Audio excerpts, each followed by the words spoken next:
ያው እንደነገርኩሽ ሳይቱ ላይ አሁን ቤዝመንት ጨርሰን እንደነገርኩሽ ግራውንድ ላይ ደርሷል።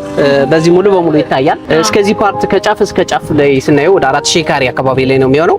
ግን ምንድነው ግሪን ኤሪያ ነው የምናላብሳቸው ማለት ነው። ሳይቱ ድርጅታችን አማን ፕሮፐርቲስ ይባላል። አማን ፕሮፐርቲስ ማለት የአማኔት ቢዝነስ ግሩፕ እህት ኩባንያ ነው። ብዙ ሴክተሮች ላይ ሰርቷል ከዚህ በፊት ባክግራውንዱ ማለት ነው። የመጀመሪያው ኢምፖርት ኤክስፖርት ላይ ትሬዲንግ ላይ ረጅም ዓመት ኤክስፒሪየንስ አለው። ስፔሻሊ ብረቶችን ወደ ሀገር ውስጥ በማስገባት አሉሚኒየሞችን ከቻይና በማስመጣት ተገብሬት እስከ ሳር ቤት ያሉ ማለት ነው። እንዲሁም ደግሞ ሴኩሪቲ ነው ሰው የሚያዩ ፕላስ ደግሞ ብቸኛ ነን። አሁን እኛ እዛ አካባቢ ላይ ብስራተ ገብርኤል አካባቢ ላይ ብዙ ሰው የሚፈልገው ነው።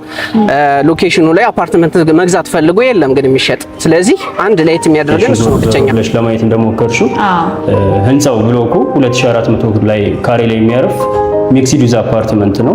ሚክስድ ዩዝ አፓርትመንት ወይ ደግሞ መኖሪያ ቤቶች መያዝ ብቻ ሳይሆን ትልቁ ነገር በአሚኒቲዎች በመገልገያዎች በጣም ሪች የሆነ ብዙ አሚኒቲዎችን የያዘ መኖሪያ ቤት ሚክስድ ዩዝ አፓርትመንት ነው። እንዳያይሽው ላፍቶ የሚታወቀው። ሰላም ጤና ይስጥልን ውድ ተመልካቾቻችን እንደምን አላችሁ? እኛ በጣም ሰላም ነን። እንግዲህ ሚዲያችን እንደሚታወቀው የተለያዩ የቢዝነስ ሀሳቦችን ጠቃሚ መረጃ በየጊዜው ወደ እናንተ በማድረስ ይታወቃል። ዛሬ ደግሞ ለቤት ፈላጊዎች በሙሉ ለየት ያለ የቤት አማራጭ ይዘንላችሁ መጥተናል። የምንገኘው ላፍቶ ሞል ላይ ነው። ላፍቶ ላይፍ ሌክዠሪ አፓርትመንት እንግዲህ የተለያዩ አይነት ቤቶችን ይዞ እንደመጣ ሰምተናል። የተለየ ዲስካውንትም እንዳለው ሰምተናል። ዛሬ ደግሞ እዚህ ተገኝተን እነዚህ ቤቶች ምን አይነት ናቸው፣ ካሬያቸው በምን አይነት አማራጭ ነው የቀረበው፣ የት አካባቢ ላይ ነው የሚገኘው፣ እንዴት ማግኘት እንችላለን የሚለውን ሰፋ ያለ መረጃ ይዘንላችሁ መጥተናል። እናንተ ብቻ ከመጀመሪያው እስከ መጨረሻው ሙሉ ፕሮግራማችንን ተከታተሉ። እንዲሁም ደግሞ ለቻናላችን አዲስ የሆናችሁ ሰዎች ቻናላችንን ላይክ፣ ሰብስክራይብ፣ ሼር ማድረግ እንዳትረሱ። ፕሮግራሙን በመምራት አብሬያችሁ ቆይታ ማደርገው እኔ ሊና አብርሃም ነኝ። በካሜራማን ናኦል አለ። እግዚአብሔር ይመስገን። እንኳን ደህና መጣሽ። እንኳን ደህና ቆየኸኝ። አመሰግናለሁ። እንግዲህ ለአዲስ ተመልካቾቻችን ራስን አስተዋውቅልን። ዛሬ ደግሞ የት ነው የተገኘ ነው የሚለውን አንሳለን። በጣም አሪፍ ድረስ እባላለሁ። የድርጅቱ ሲኒየር ሽያጭ ሱፐርቫይዘር ነኝ።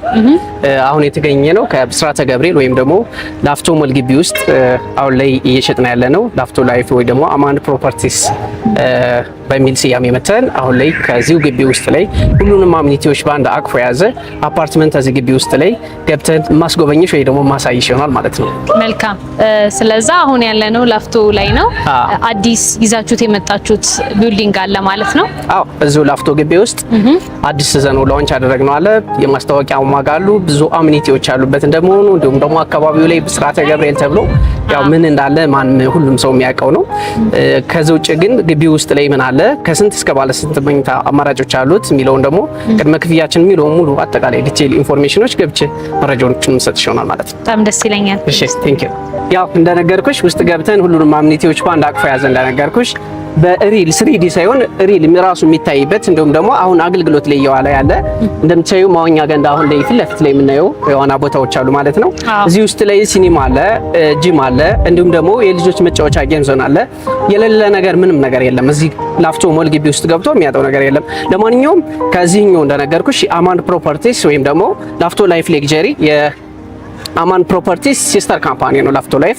እዚህ ይሄ ብቻ አይደለም። ከዚህ እንደምታዩ ከዚህ ጀርባ ላይ ሳይታችን የሚገኝበት ነው ጠርዝ ላይ ይሄ አሁን የምታዩ መዋኛ ገንዳ በሙሉ ሁለተኛ ፎቅ ላይ ይወጣና ከአዲሱ ፕሮጀክታችን ጋር እስከዚህ ድረስ ይገናኛል ማለት ነው። ከዚህ ጋር ከተገናኘ በኋላ ውስጥ ላይ ካፌዎች ይኖራሉ። እንዲሁም ደግሞ እዚህ ላፍቶ ሞል ግቢ ውስጥ እንደነገርኩሽ ሁሉንም አሚኒቲዎች አካተን አስገብተን የቀረን ቢኖር ላይብራሪ ብቻ ነው። ላይብራሪዎችን ማካተን ስንተኛ ላይ እናደርገዋለን? ሶስተኛ ላይ፣ አራተኛ ላይ ካፌዎች ይኖራሉ። እነሱ ነገሮች እንዳሉ ሆነው ጂሞቹንም እንዲሁም ደግሞ አራተኛ ፍሎር ላይ ደግሞ ከዛኛው ህንጻው ጀርባ ላይ እዚህ ጋር እስከ ህንጻው አብሮ ይገናኛል እንደነገርኩሽ። ከአራተኛ ፍሎር ላይ ደግሞ ሌላ ቀሪ የሚባሉትን ደግሞ ወይ መስፋፊያ የምንላቸውን አሚኒቲዎች በሙሉ ኢንክሉድ አድርገን ከ6 እስከ 25 መኖሪያዎች ይሆናሉ ማለት ነው። ከባለ 1 መኝታ እስከ ባለ 3 መኝታ እንዲሁም ደግሞ ፔንትሃውሶችን ማካተን ከባለ 1 እስከ ባለ 3 መኝታ እንዲሁም ደግሞ ፔንትሃውሶችን አካተን ነው የመጣንበት ማለት ነው።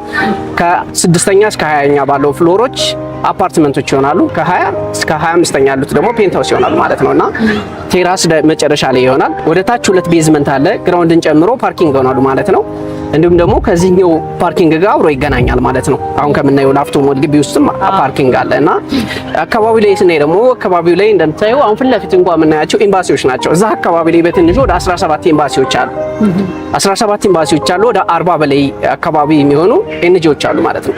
ስለዚህ አካባቢው ላይ ቢገዛው ሰው በተለይ በዋነኝነት ለዲያስፖራዎች ነው። ዲያስፖራዎች ሲመጡ አንድ የሚያርፍበት፣ ሁለተኛ ደግሞ ሲወጡ ደግሞ የሚያከራዩትን ነው የሚያዩት ማለት ነው። እንደዛ በሚሆን ታይም ደግሞ የተሻለ ቦታ ላይ እና የተሻለ ሎኬሽን ላይ ኢንቨስት ማድረግ አለባቸው። ወጣ ያለ ሎኬሽን ቢገዙ ያንን ያህል በቂ የሆነ ክራይ ላይ ይከራይ ይችላል ወይ ደግሞ በዶላር ላይ ያከራዩ ይችላሉ። እዚህ ጋር የሚገርምሽ አሁን ከምናያቸው እዚህ ጀርባ ላይ እንኳን የምናያቸው አፓርትመንቶች አሉ ከ1500 እስከ 3500 ዶላር የሚከራዩ ናቸው ማለት ነው። በትንሹ ከ200 ሺህ ብር በላይ ናቸው እዚህ ሰፈር ላይ የሚከራዩ አፓርትመንቶች። ስለዚህ ፕላስ ደግሞ አሚኒቲዎች ሲጨመሩበት ምን አይነት ነገሮች እንደሚኖሩት ግልጽ ይሆናል ማለት ነው።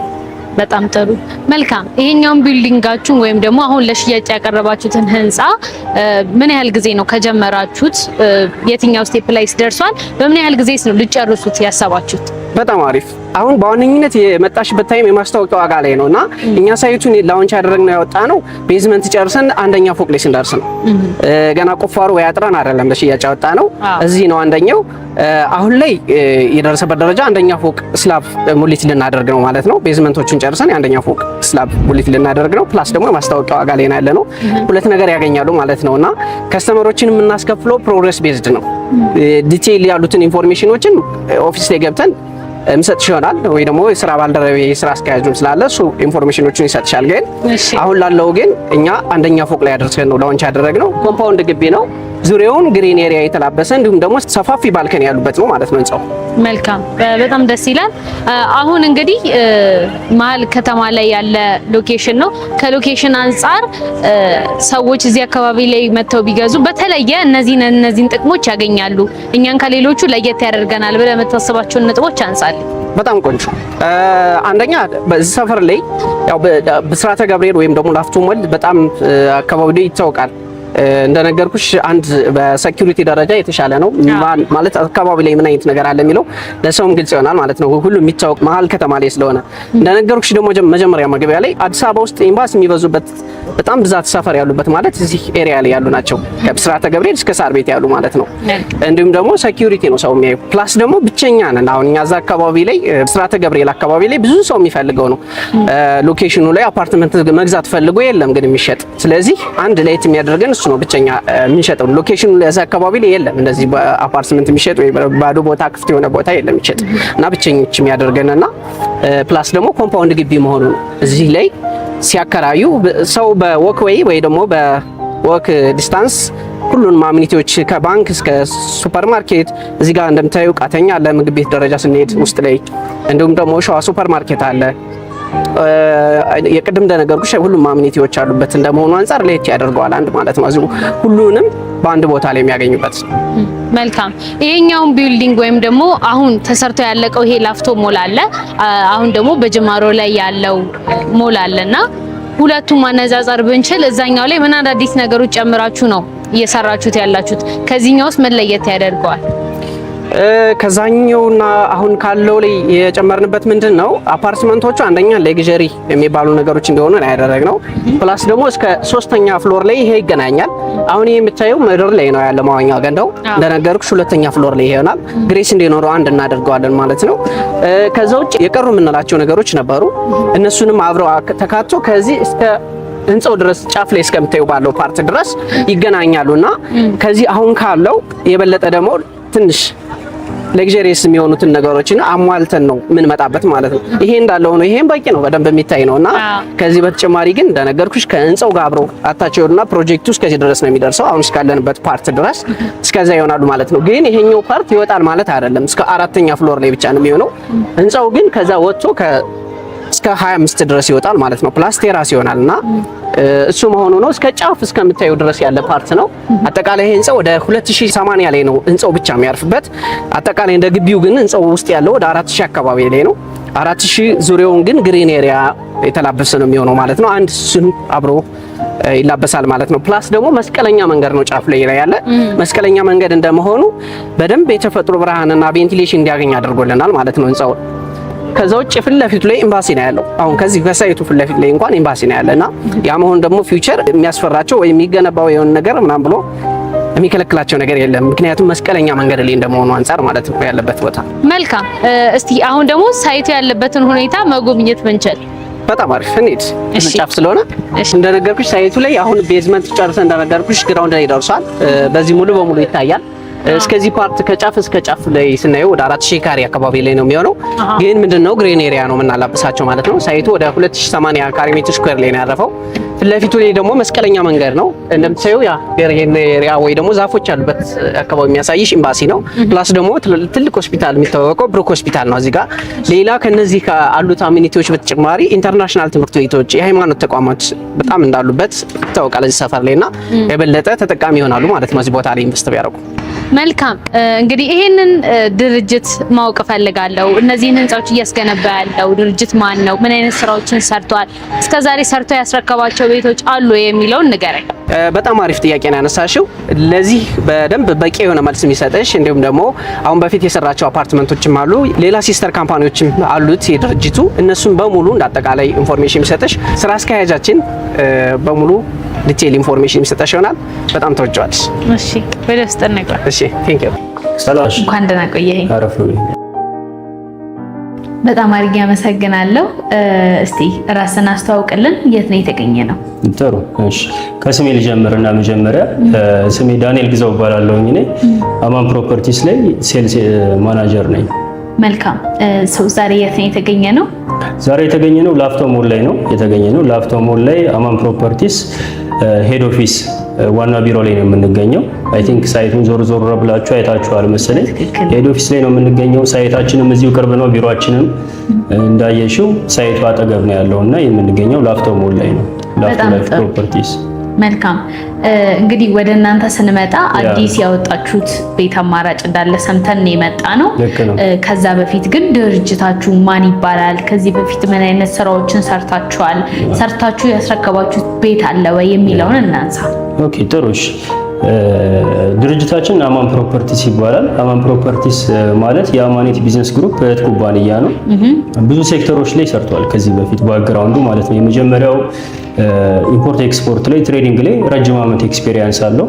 ስፔሻሊ ብረቶችን ወደ ሀገር ውስጥ በማስገባት አሉሚኒየሞችን ከቻይና በማስመጣት ሌሎች የኮንስትራክሽን ማቴሪያሎች እና የፊኒሺንግ ማቴሪያሎችን ወደ ሀገር ውስጥ በማስገባት ይታወቃል። ለብዙ ሪል ስቴቶችም እነዚህ ማቴሪያሎች ፕሮቫይድ የሚታወቅ ካምፓኒ አለው ኢምፖርት ኤክስፖርቱ።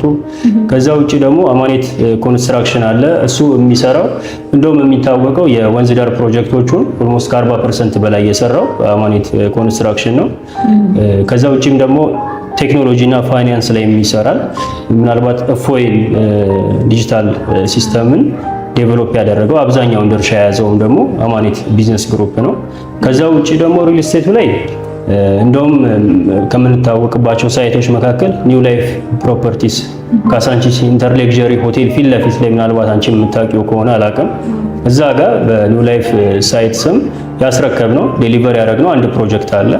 ከዛ ውጪ ደግሞ በስካይ ቪው ሪል ስቴት ጋዜቦ አደባባይ ጋር እዛም ጋር አንድ ፕሮጀክት አለን አጠናቀን ዴቨሎፕ አድርገን ያስረከብነው ለነዋሪ ያስረከብናቸው ሳይቶች አሉ። እንግዲህ ከሪል ስቴቱ ዘርፍ ባለው እንደውም የተሻለ እና ደግሞ ረዘም ያለ ቆይታ አለን። ሪል ስቴት ዘርፉን ጆይን ካደረግን ደግሞ ወደ 5 ዓመት ሆኖናል። በዚህ 5 ዓመት ጊዜ ውስጥ ያልኩሽን 2 ፕሮጀክቶች ገንብተን አጠናቀን ለነዋሪዎቹ በሰዓቱ ዴሊቨር በማድረግ እንታወቃለን ማለት ነው። በጣም ደስ ይላል። እሺ ዛሬ ወደ እናንተ ወደ መጣንበት ጉዳይ እንሂድና ምን አዲስ ነገር አለ? አዲስ ነገር ይዘን የጠበቅናችሁ እዚሁ ላፍቶ ሞል ላይ ላፍቶ ላይፍ ፕሮፐርቲስ ሳይት አለን።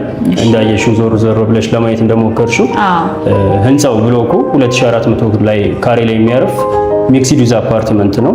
ሚክስድ ዩዝ አፓርትመንት ወይ ደግሞ መኖሪያ ቤቶች መያዝ ብቻ ሳይሆን ትልቁ ነገር በአሚኒቲዎች በመገልገያዎች በጣም ሪች የሆነ ብዙ አሚኒቲዎችን የያዘ መኖሪያ ቤት ሚክስድ ዩዝ አፓርትመንት ነው። እንዳየሽው ላፍቶ የሚታወቀው መዋኛ ገንዳ፣ ጂምናዚየም፣ የተለያዩ የገበያ ማዕከሎችን፣ የልጆች መጫወቻዎችን እንደገና ደግሞ ጌም ዞኖችን እነዚህን በመያዝ ነው የሚታወቀው። ያንኑ አሚኒቲ አካተን 4000 ካሬ ላይ ያረፈ አሚኒቲዎቹ ጋር አንድ ላይ ጨምሮ መኖሪያ ቤቱ ህንጻው ደግሞ የሚያርፍበት 2490 ካሬ ላይ ያረፈ ቢልዲንግ ዴቨሎፕ እያደረግን ነው። ግንባታውንም እንዳየሽው በ3 ወር ከ15 ቀን ጊዜ ውስጥ ከመሬት ከቁፋሮ ጀምሮ 2 ቤዝመንቶችን አጠናቀን እንደገና ደግሞ ፈርስት ፍሎር ላይ ደርሰናል በ4 ወር ባልሞላ ጊዜ ውስጥ ማለት ነው። በጣም ደስ ይላል። በምን ያህል ጊዜ ገደብ ነው ልትጨርሱ ያሰባችሁት ይሄንን ቢልዲንግ? ዴሊቨሪው የሚሆነው በ2 ዓመት ከ6 ወር ወይ ደግሞ በ30 ወር ነው ለነዋሪዎች የምናስረክበው። ግንባታው እንደውም እንደምታዩት ፈጣን ነው። ከዛ እርሊም የመረከብ ሁኔታ ይኖረዋል። ምክንያቱም ግንባታችን በጣም ፈጣን ስለሆነ ራሳችን ስለሆነ ዴቨሎፕ እያደረግን ያለ ነው። ስለዚህ በ30 ወር መኖሪያ ቤቶቹን አሁን ለሚገዙ ደንበኞች በ2 ዓመት ከ6 ወር ጊዜ ውስጥ እጃቸው ቤታቸውን መረከብ ይችላሉ ማለት ነው። በጣም ደስ ይላል። እስቲ ወደ ህንጻው ዲቴል እንግባና ምን አይነት አሚኒቲዎችን የያዘ ነው? ሰዎች ለመኖሪያነት ይመርጡታል ወይስ ለንግድ ነው? ካለው አካባቢ አንጻርም ደግሞ ቦታውን ሰዎች ቢገዙ ምን ያህል ጥቅም እንደሚያገኙ አብራራል። ያው ብስራተ ገብርኤል ወይ ደግሞ ላፍቶ ሞል የሚታወቀው ኤሪያው ላይ ሌክዠሪ ላይፍ ስታይል የተለመደበት አካባቢ ነው። ሆስፒታሎች አሉት፣ ትላልቅ ኢንተርናሽናል ትምህርት ቤቶች አሉት። ብስራተ ገብርኤል ኤሪያ ላይ እንደሚታወቀው እዛ አካባቢ እዚህ ሎኬሽን ላይ የሚከራዩት የኪራይ ዋጋቸውን ምናልባት ቼክ የማድረግ አጋጣሚም ካላቸው ደንበኞች በትንሹ ባለ 1 መኝታ ሲሆን $1500 እስከ $2000 ድረስ ነው የሚከራዩት። ባለ 2 መኝታዎቹ ደግሞ $2000 እስከ $2500፣ ባለ 3 መኝታዎቹ ከ150 ካሬ በላይ ከፍ ካሉ በትንሹ ከ$3000 እስከ $4000 ድረስ የመከራየት ነገር ይኖረዋል። ስለዚህ ያው ጆይን ሲያደርጉን መኖሪያን አስበው ራሴ ኖርበታለሁ ብለው አስበው ጆይን የሚያደርጉን ደንበኞች ደስተኛ ነን። ብዙ ነገሮችን ከቤታቸው ወይ ከግቢያቸው ለቀው ሳይወጡ ማግኘት ይችላሉ። ለምሳሌ መዋኛ ገንዳ ቢፈልጉ መዋኛ ገንዳ አለን። ጂምናዚየም ቢፈልጉ እዛው ህንጻቸው ላይ ጂምናዚየምን ያካተተ ነው። ሱቆችን መገበያየት ቢፈልጉ እሱን እያሟላ ነው። የልጆች መጫወቻ አለው። ልጆች ማቆያ ዴይኬር ይኖረዋል።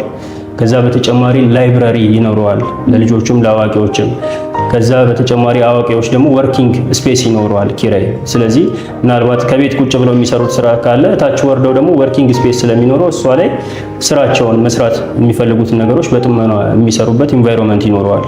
ይህንን አካቶ ዴቨሎፕ እየተደረገ ፕሮጀክት ስለሆነ አካባቢው ከሚሰጠው አድቫንቴጅ ብስራተ ገብርኤል ከመሆኑ የብስራተ ገብርኤል ላይፍ ስታይልን ጆይን ከማድረጋቸው በተጨማሪ እዛው ብሎክ ላይ ሆነው የሚፈልጉትን አሚኒቲ ካፌ ቢፈልጉ፣ ሬስቶራንት ቢፈልጉ፣ የልጆች ማቆያ ቢፈልጉ፣ መዝናኛ ልጆቻቸውን ይዘው ዊኬንድ እረፍት የሚያደርጉበት ኢንጆይ የሚያደርጉበት ጊዜ ቢፈልጉ ሁሉንም ነገር አካቶ የያዘ ሚክስድ ዩዝ አፓርትመንት ነው እየገነባንላቸው ያለ ነው ማለት ነው።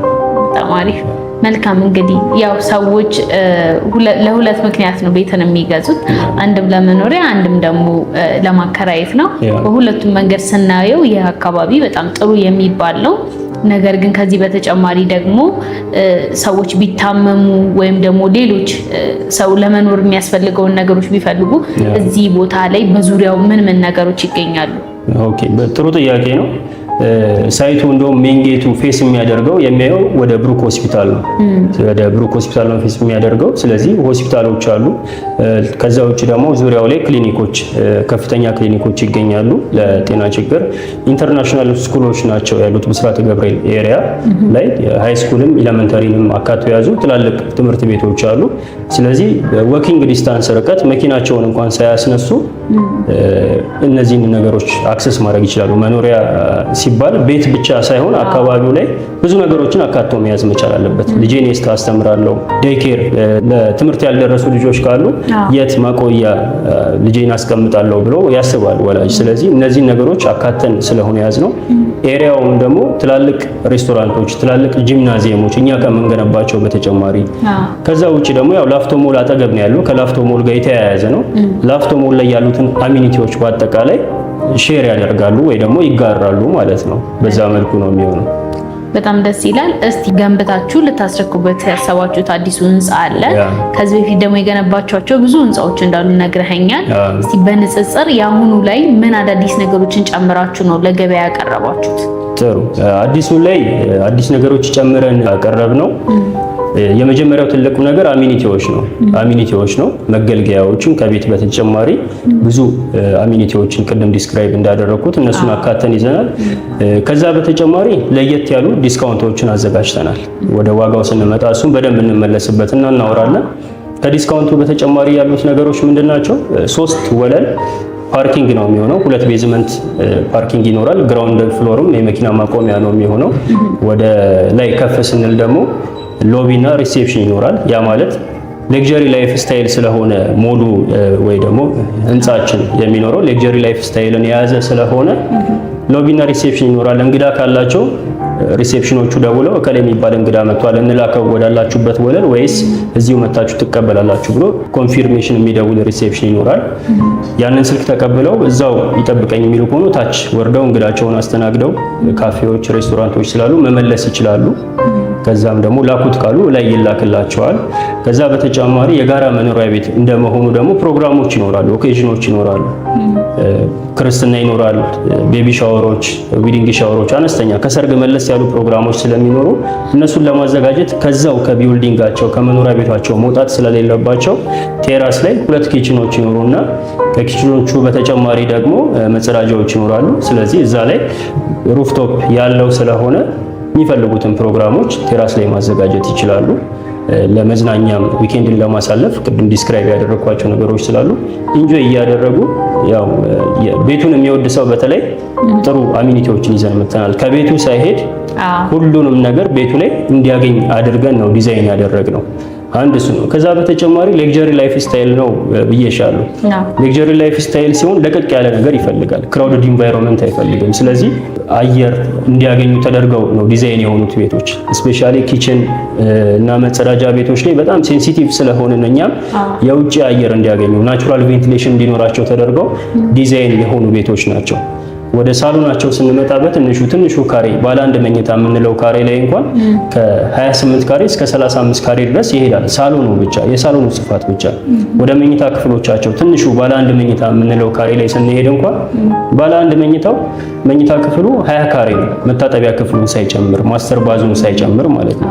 ስለዚህ ሰፋፊ ለቀቅ ያለ ደንበኞቻችንን የሚመጥን ቤት ነው ይዘን እየመጣን ያለ ነው። ከዚህ ውጪ ምናልባት ባለ 3 መኝታ ደግሞ የሚፈልጉ ቤተሰብ ያላቸው ከነልጆቻቸው መኖሪያ ለሚፈልጉ ደንበኞች በትንሹ 173 ካሬ ጀምሮ እስከ 248 ካሬ ድረስ አማራጭ ይዘን መጥተናል። ያ ማለት ሳሎናቸው እስከ 41 እስከ 43 ካሬ ድረስ ስፋት ይኖረውና ወደ መኝታ ክፍሎቻቸው ስንመጣ ደግሞ 25 ካሬ እስከ 28 ካሬ ድረስ ስፋት ያላቸው በጣም ቅንጡ የሆኑ መኝታ ክፍሎችን ይዘን መጥተናል። ከዛ ውጪ እንደ መረጃም እንዲሆናቸው ለደንበኞቻችን የሃይት ማተር ያደርጋል። የሲሊንግ ሃይት እንደምታውቁ ቅርብ የሚሆን ከሆነ ጭንቅም የማድረግ ነገር ይኖራል፣ የመጣ ሰፎኬት የመሆን ነገርም ይኖራል። ያንንም አቮይድ ለማድረግ በሚያልቅ ሰዓት 3 ሜትር ከ20 ሃይት እንዲኖረው አድርገን ነው እየገነባን ያለ ነው። ስለዚህ ደንበኞቻችንን የሚመጥን ሌክዠሪ አፓርትመንት ቤቱ በራሱ ራሱን መሸጥ የሚችል በጣም ዲዛይኑን ሲያዩት የሚወዱት ቤት ነው። ከቤቱ በተጨማሪ ያሉት አሚኒቲዎች ደግሞ በጣም አጓጊ የሆኑ ያው ቤቱን ለሚወድ ሰው ከቤቱ ሳይወጣ ኤቭሪቲንግ ማግኘት የሚችልበትን ሁኔታ አመቻችተን ነው እየገነባን ያለ ነው ማለት ነው። በጣም ደስ ይላል። አሁን ደግሞ ስላሉት አጠቃላይ የካሬ አማራጮች ያከፋፈል ሁኔታ ሰፋ አድርገን እናንሳ። ጥሩ መልካም። ስለ የካሬ አማራጮች ስናነሳ አሁን ከረንትሊ አቬሌብል ስላሉት ስቶኮች ሜንሽን ላድርግልሽ። ምክንያቱም ከላፍቶ ሞል ካለን ሳይት ውጪ ሌሎች ሳይቶችም አሉ። ካሳንቺስ ኢንተር ሌክዠሪ ጋር አቬሌብል ስቶኮች አሉ። እዚህ ላፍቶ ካለው ስንጀምር ባለ 1 መኝታ ከ89 ካሬ ጀምሮ እስከ 97 ካሬ ድረስ አማራጭ ይኖረናል ለባለ 1 መኝታ ማለት ነው። ስለዚህ ኢንስቶልመንት ጆይን ለሚያደርጉ ማለት ቀስ ብለው በ2 ዓመት ከ6 ወር መክፈል ለሚፈልጉ ደንበኞች 15% ቅድመ ክፍያ ብቻ ከፍለው ጆይን ማድረግ ይችላሉ ማለት ነው። ስለዚህ ቶታል ፕራይሱ 10,600,000 ነው። የሱን 15% ክፍያ ያ ማለት ወደ 1,600,000 ብር ከፍለው ጆይን ማድረግ ይችላሉ። ከዛ ውጪ ግን 100% መክፈል እንችላለን ለሚሉ ደንበኞች፣ እንደገና 50% ነው መክፈል ለሚሉ ደንበኞች፣ 40% ለሚከፍሉ ደንበኞች የተለየ የቅናሽ ወይ ደግሞ የዲስካውንት ኦፈር ስላለን እሱን ተጠቅመው 40%ም 60 የሚሆን ከፍለው ተጨማሪ አዲሽናል ዲስካውንት ደግሞ ማግኘት ይችላሉ ማለት ነው። ባለ 1 መኝታዎቹ እነዚህ ናቸው። ወደ ባለ 2 መኝታ የካሬ አማራጮቻችን ስንመጣ ትንሹ ካሬ 105 ካሬ ባለ 2 መኝታ አለን። ከፍ ሲል ደግሞ እስከ 156 ካሬ ድረስ ስፋት ያላቸው ባለ 2 መኝታ አላቸው። ባለ 2 መኝታውን ብቻ ለሚፈልጉ ደንበኞች ስታንዳርድ ስለሆነ በቂ ነው። ወደ 20 ካሬ የሚጠጋ የመኝታ ክፍል ስፋት ያለው መኝታ ክፍል ይኖራቸዋል። ወደ 33 ካሬ አካባቢ ሳሎን ስፋት ይኖረዋል። ከዛ ውጭ ደግሞ ባለ 2 መኝታ ሆኖ ሰፊ ለቀቅ ያለ ቤት ለሚፈልጉ ደንበኞች 146 ካሬ እና 156 ካሬ አማራጭ ስላለ እሱንም እንደ ኦፕሽን መያዝ ይችላሉ ማለት ነው ባለ 2 መኝታ ላይ። ወደ ባለ 3 መኝታ ስንመጣ ትንሹ 173 ካሬ ይሆንና ከፍ ሲል ደግሞ 248 ካሬ ባለ 3 መኝታ ቤቶች ይኖራሉ። እነዚህ ቤቶች ላውንደሪ ሩምን አካተው የሰራተኛ ክፍል ኖሯቸው ስቶር ኖሯቸው ባለ 3 መኝታው 3 መታጠቢያ ክፍሎች፣ ባለ 2 መኝታው 2 መታጠቢያ ክፍሎች፣ ባለ 1 መኝታዎቹ ደግሞ እንደ አማራጭ አንደኛው 1 መታጠቢያ ክፍል፣ ሌሎቹ ደግሞ 2 መታጠቢያ ክፍሎችን የያዙ ባለ 1 መኝታዎች ናቸው። ቅድም እንዳልኩት ሌክዠሪ ላይፍ ስታይል ስለሆነ ለቀቅ ያሉ ክፍሎች፣ ሰፊ ክፍሎች ስለሆኑ ስቶር፣ የሰራተኛ ክፍል፣ ሜድስ ሩም እንደገና ደግሞ ላውንደሪ ሩም ግዴታ ፕራዮሪቲ አድርገን ይዘን ነው ዲዛይን የሚያደረግነው። በዛ መልኩ ነው። ይሄን ይመስላል የላፍቶ። ከዚህ ውጪ ያልነገርኩሽ የካሳንቺሱ ሳይታችን ነው። የላፍቶ ሳይታችን እንዳየሽው ፕሮግረሱ አንደኛ ፎቅ ላይ ደርሷል በ3 ወር ከ15 ቀን ጊዜ ውስጥ። ከዛ ውጪ የካሳንቺሱ ሳይት ላይ ፕሮግረሱ ሁለተኛ ፎቅ ላይ ነው ያለው ከረንት ፕሮግረሱ። እዛ ላይ የተወሰኑ ቤቶችን ሸጠናል። እንግዲህ ቀድመው መምጣት ለሚችሉ ደንበኞች ኦፈርም አዘጋጅተናል። ምን አይነት ኦፈር ነው ያዘጋጀነው? ካሳንቺሱ ላይ መተው 100% ለሚከፍሉ ደንበኞች 30% ኦፍ አድርገናል። ያ ማለት የ10 ሚሊዮን ብር ቤት ነው የምፈልገው ብለው ቢመጡና 100% እንክፈል ቢሉ 3 ሚሊዮኑን ተቀናሽ አድርገን 7 ሚሊዮን ብር ብቻ ከፍለው ጆይን ማድረግ ይችላሉ ማለት ነው። እዛ ላይ የካሬ አማራጮቹን በደንብ በታትነናቸዋል። ባለ 1 መኝታ 72 ካሬ ጀምሮ ይኖረናል። ባለ 2 መኝታ ደግሞ ከ123 ካሬ ጀምሮ ከፍ ሲል ዝቅ ሲል ደግሞ 114 ካሬ ድረስ ይኖረናል ባለ 2 መኝታ። ባለ 3 መኝታ ለሚፈልጉ ደንበኞች 168 ካሬና 158 ካሬ የካሬ አማራጭ ይኖረናል ማለት ነው። መልካም። ስለነዚህ ሳይቶች ዋጋቸውን ብትነግረኝ። ኦኬ፣ ጥሩ ጥያቄ። ካሬዎቹ እንዳልኩሽ ከ72 ካሬ ጀምሮ አማራጭ ይኖረናል። 72 ካሬ ባለ 1 መኝታ 8 ሚሊዮን 390 ሺህ ብር ይሆናል ቶታል ፕራይሱ። ስለዚህ 15% ከፍላለሁ ለሚለን ደንበኛ 15% ወደ 1.2 አካባቢ ከፍሎ ጆይን ማድረግ ይችላል። ነገር ግን ዲስካውንት ፈልጋለሁ 100% መክፈል ይችላል ለሚለን ክላይንት ደግሞ 30%ን ዲስካውንት እናደርጋለን። ያ ማለት ወደ 2 ሚሊዮን 600 ሺህ ብር ቅናሽ እናደርግለትና ከባለ 1 መኝታው ላይ ብቻ ማለት ነው 6 ሚሊዮን 300 ሺህ ብር ብቻ ከፍሎን ሌላ ያለምንም ተጨማሪ ክፍያ ቤቱን መረከብ ይችላል ማለት ነው። ይሄ ባለ 1 መኝታው ላይ ያለው ዲፈረንስ ነው። ወደ ባለ 2 መኝታው ስንመጣ ቅድም ሜንሽን እንዳደረኩት 114 ካሬ 123 ካሬ ባለ 2 መኝታ ክፍሎች ይኖሩናል እንደ አማራጭ። ቶታል ፕራይሱ 13.2 አካባቢ ይሆንና 100% ዲስካውንት ተጠቅሜ 100%ን መክፈል እፈልጋለሁ ለሚለን ደንበኛ 4 ሚሊዮን 200 ሺህ ብር ቅናሽ እናደርግለታለን። 4 ሚሊዮን 200 ሺህ ብር ቅናሽ አድርገንለት 13.2 የነበረው ፕራይስ ወደ 9 ሚሊዮን 900 ሺህ ብር ይሆናል ማለት ነው። ስለዚህ 9 ሚሊዮን 900 ሺህ ብር ከፍሎ ሌላ ቀሪ ምንም አይነት ክፍያ ሳይኖርበት ቤቱን መረከብ ይችላል ማለት ነው። 13.1 የነበረውን ፕራይስ ወደ 9 ሚሊዮን 900 ሺህ ብር ዲስካውንት እናደርግለታለን። ይሄ ዲስካውንት ለሚፈልጉ ደንበኞች ነው። ቀስ ብዬ ከፍላለሁ ለሚሉ ደንበኞች ግን ቅድም እንደተናገርኩት 1 ሚሊዮን 900 ሺህ ብር አካባቢ ከፍሎ ቀሪውን በ2 ዓመት ከ6 ወር ፕሮግረሱን እያየ ቀስ ብሎ መክፈል ይችላል ማለት ነው። መልካም እንግዲህ ዋጋዎቹን ነግረኸኛል። ብዙ ደንበኞች ደግሞ የሚያሳስባቸው ወይም ደግሞ የሚጨንቃቸው አንድ ጉዳይ አለ። እሱም ደግሞ እንግዲህ ዋጋ አንድ ጊዜ ይናገራል፣ ከጊዜ በኋላ ደግሞ በተለያዩ አይነት ሁኔታዎች የዋጋ ጭማሪ ይኖራል ብለው ይሰጋሉ። እስቲ እናንተ ጋር ይሄንን እንዴት ታዩታላችሁ? እሱ ልክ ነው፣ ማርኬቱ ላይ ያለ ስጋት ነው። ግን አሁን ስለኛ ስለሆነ እያወራ ያለ ነው። እኛ እንደ አማን ፕሮፐርቲስ ላፍቶ ላይፍ ላይም ሲገዙ ወይ ካሳንቺስ ያለውን ሳይት ላይ በሚገዙበት ሰዓት ምንም አይነት የዋጋ ጭማሪ የለውም። ያ ማለት 10 ሚሊዮን ብር ቤት ተዋውለው ዲስካውንት 3 ሚሊዮን ብር ብናደርግላቸው ቀሪ ክፍያም በኢንስቶልመንትም የሚከፍሉ ከሆነ 15% ከፍለው ምንም አይነት የዋጋ ጭማሪ ወይ ደግሞ የፕራይስ ግሽበት ሳይኖረው ነው የምንዋዋለው። ስለዚህ 2 ዓመት 6 ወርም አንዴም ከፈሉ ምንም አይነት ተጨማሪ ኮስት አይኖርባቸውም። ቫትን ኢንክሉድ ያደረገ ፕራይስ ነው። እስካሁን ሳወራው ሜንሽን ሳደርግ የነበሩት ዋጋዎች ቫትን ኢንክሉድ ያደረገ ዋጋ ስለሆነ ምንም አይነት ተጨማሪ ወጪ ሳይኖርባቸው ቤታቸውን መረከብ ይችላሉ ማለት ነው። መልካም እንግዲህ በጣም ብዙ ሰዎች የሚያነሱት አንድ ጥያቄ አለ።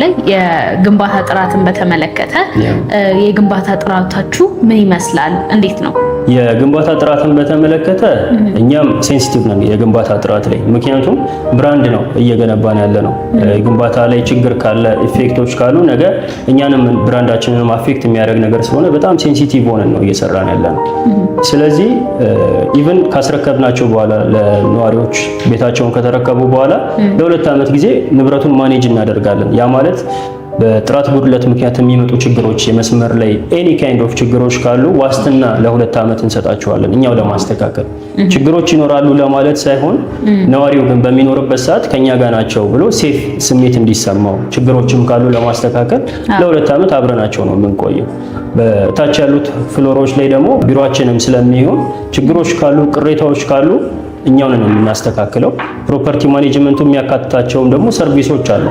የጥበቃ ስራ ፕሮቫይድ የምናደርገው እኛ ነን። እንደገና ደግሞ ጽዳት፣ ሁሉም ሰው የራሱን ቤት ያጸዳል እንጂ ኮሪደር፣ ግቢውን የመሳሰሉት ነገሮች የማጽዳት ኃላፊነት አይኖርበትም። ስለዚህ የጽዳት አገልግሎት ፕሮቫይድ የምናደርገው እኛ ነን። ከጥበቃው ባሻገር ደግሞ የጥገና አገልግሎቶች ሊፍት ጊዜውን ጠብቆ ሰርቪስ ካልተደረገ የመበላሸት የመቆም ብዙ አይነት እክሎች ይኖራሉ። የውሃም የኤሌክትሪክ መስመሮችም ብልሽት በሚገጥማቸው ጊዜ ጥገና ይፈልጋሉ። ስለዚህ የጥገናውን ሰርቪስ አገልግሎት ከጥገናው በተጨማሪ ደግሞ የጥበቃውንም የጽዳቱንም አገልግሎት ፕሮቫይድ እያደረግን አብረናቸው ነው የምንዘልቀው ማለት ነው። ኮምፕሌንም ካለ እኛው ጋር ነው መጥተው የሚጠይቁት። ግንባታ ላይ ሲሪየስ ነን። ስለዚህ የግንባታ ጉዳይ እንዳየሽው ሴንሲቲቭ ነን፣ በጣም ሴንሲቲቭ ነን። ብራንድ ስለሆነ እየገነባን ያለ ነው እንደ ትልቅ ኢሹ የምንቆጥረው። ምክንያቱም ብራንዳችንን አፌክት የሚያደርግ ነዋሪዎቻችንም ከተረከቡ በኋላ ቤታቸውን ምንም አይነት እክል እንዲገጥማቸው ስለማንፈልግ እሱ ላይ ሲሪየስሊ ነው እየሰራን ያለ ነው። በጣም ጥሩ መልካም። እንግዲህ ሌላኛው ደግሞ ብዙ ጊዜ የሚነሳው ሀሳብ በጊዜ ማስረከብ ጉዳይ ነውና ቀደም ብለህ በምን ያህል ጊዜ እንደምታስረክቡ ነግረኸኛል። ነገር ግን ባታስረክቡ ደግሞ ምን አይነት ኃላፊነቶችን ትወስዳላችሁ? ኦኬ ጥሩ። ዴሊቨሪ ከሚያዘገዩት ሪዝኖች ብዙ ሪዝኖችን መጥቀስ ይቻላል። ነገር ግን አንደኛው ምንድነው ዴሊቨሪ በሚዘገይበት ሰዓት ዴቨሎፐሩ ወይ ደግሞ ገንቢው ሪል ስቴቱ ዋጋ እየጨመረ የሚሄድ ከሆነ ቢዘገይም ደንበኛው እየከፈለ ስለሚሄድ መዘግየቱ ገንቢው ላይ የሚፈጥረው እክል የለም። እኛ ያለ ፕራይስ እስካሌሽን ደንበኞቻችንን ስናዋውል መዘግየቱ እኛ ላይ አደጋ ውስጥ ነው የሚከተን። ስለዚህ ቶሎ ቶሎ የምንገነባው አሁን በ3 ወር ጊዜ 3 ወለል ከመሬት ጀምሮ የጨረስነው አጠናቀን 3ኛ ወለል ላይ የደረስንበትም ሪዝን ለምንድን ነው? ግንባታው ፈጣን ስለሆነ ነው። በዘገየ ሰዓት የሲሚንቶ ዋጋ ይጨምራል፣ የብረት ዋጋ ይጨምራል፣ የነዳጅ ሌበር ኮስቶች ይጨምራሉ። እነዚህ አቮይድ የምናደርግበት ሜካኒዝም ግዴታ ቀድሞ መገንባት ወይ ደግሞ ቀድሞ መጨረስ ነው፣ ማጠናቀቅ ነው። ግን ጥያቄሽን ቀጥታ ለመመለስ ያክል ዴሊቨሪ ከዘገየ አግሪመንታችን ላይም በግልጽ ያስቀመጥ ነው 5% እንቀጣለን። 5% የማለት የ10 ሚሊዮን ብር ቤት ደንበኛችን ቢዋዋል ወይ ደግሞ የ20 ሚሊዮን ብር ቤት ቢዋዋል 5% ቅጣት እንደምንቀጣ በመዘግየታችን ውላችን ላይ ስቴት ያደርጋል ማለት ነው። ስለዚህ በዛ መልኩ ቅጣት ይኖራል፣ እኛ እንቀጣለን። ለአንድ ደንበኛ 5% ቅጣቱ በጣም ትንሽ ሊሆን ይችላል። ነገር ግን እዛ ብሎክ ላይ ካሉት ቤቶች 200 ቤቶች ለሁሉም ቤት በምንቀጣበት ሰዓት ብዙ አማውንት ነው የሚሆነው ማለት ነው። በጣም አሪፍ መልካም። እንግዲህ የነበረን ቆይታ በጣም ጥሩ ነበረ። ስለ እያንዳንዱ ቤቶች ጥሩ የሆነ መረጃ፣ በቂ የሆነ ማብራሪያን የሰጠኸኝ።